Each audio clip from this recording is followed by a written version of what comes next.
রহমতুল্লাহ বরকাত। সম্মানিত দেশবাসী, আমি cancer specialist doctor S M Sarwar. আপনারা জানেন যে সারা ওয়ার্ল্ডের ডাক্তাররা বলে ক্যান্সার হলে আনসার নেই।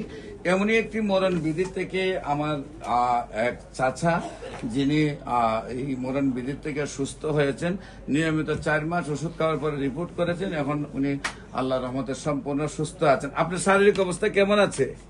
আছে, আল্লাহর রহমতে ভালো আছে। আল্লাহ রহমতে ভালো আসছে। রিপোর্টগুলো কোথায় জানি? এইখানে হ্যাঁ, রিপোর্টগুলো কেমন আসছে? রিপোর্টগুলো তো আমি তো জানি না রিপোর্ট কেমন আছে। হ্যাঁ, আল্লাহর আপনারা রহমতে জানতেছেন। রিপোর্টগুলো সম্পূর্ণ ভালো আসছে।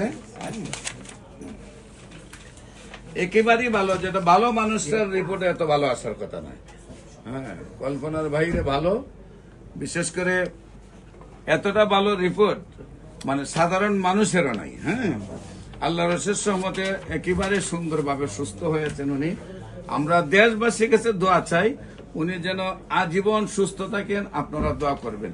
আমরা ওনার সাথে আপনাদেরকে পরিচয় করে দিচ্ছি। তার সাথে আমার হবিগঞ্জের অহংকার, বিশেষ করে বানিয়াচং থানার যিনি জন্মগ্রহণ করে আমাদের হবিগঞ্জের গর্ব, হাইকোর্টে আছেন অ্যাডভোকেট শফিকুল ইসলাম শাহিন ভাই আমাদের মধ্যে উপস্থিত আছেন।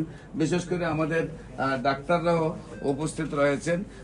বিশেষ করে আমরা ওনার কাছে জানতে চাই যে উনি কিভাবে সুস্থ হয়েছেন। আপনার নাম?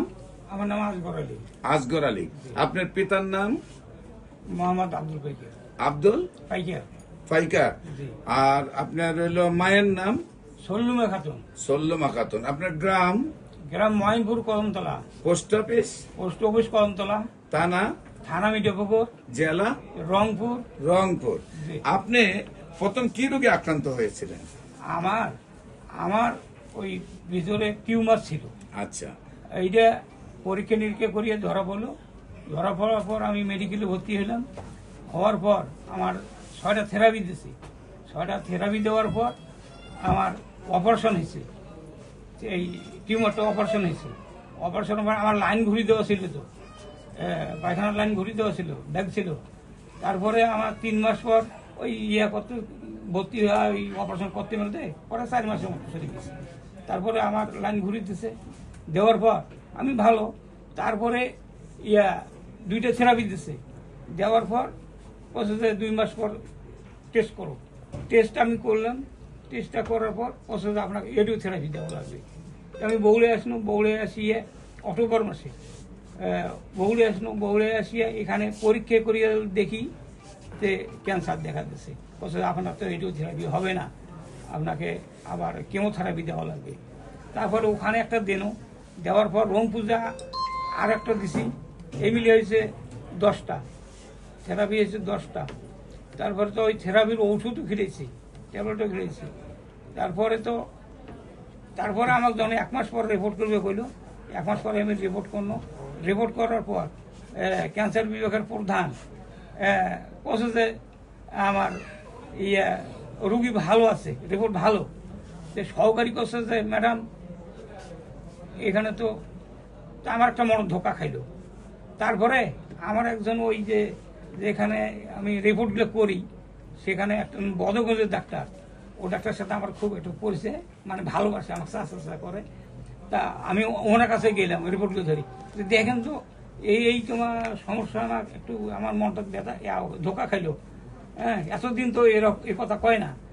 তা এখন দেখাইলাম, রিপোর্টটা ভালো আছে, কিন্তু আপনার পিছনে একটু সমস্যা। হ্যাঁ, তাহলে ওষুধ খেলে ভালো হবে।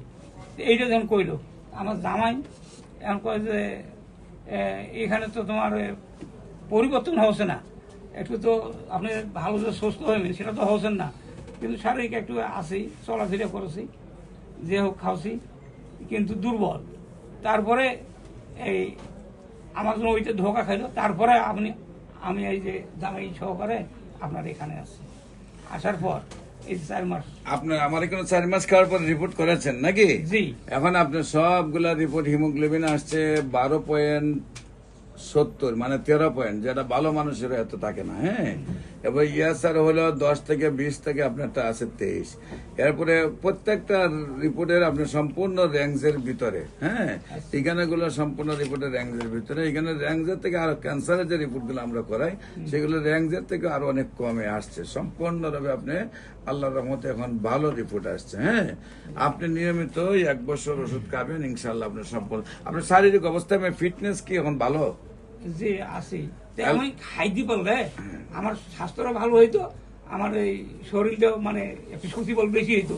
সম্মানিত দেশবাসী, আপনারা দোয়া করবেন উনি যেন সম্পূর্ণরূপে স্থায়ীভাবে সুস্থ থাকে। আমি রোগী দেখি আর জাতীয় মসজিদ বাইতুল মোকাররমের মেইন গেট আল্লাহ লেখা বরাবর বাইতুল ভিউ লিফটের 11 শনি রবি সোম সকাল 10টা থেকে বিকাল 5টা পর্যন্ত। এবং হবিগঞ্জে রোগী দেখি মঙ্গল বুধ বৃহস্পতি, Habiganj bus stand popular general হাসপাতাল।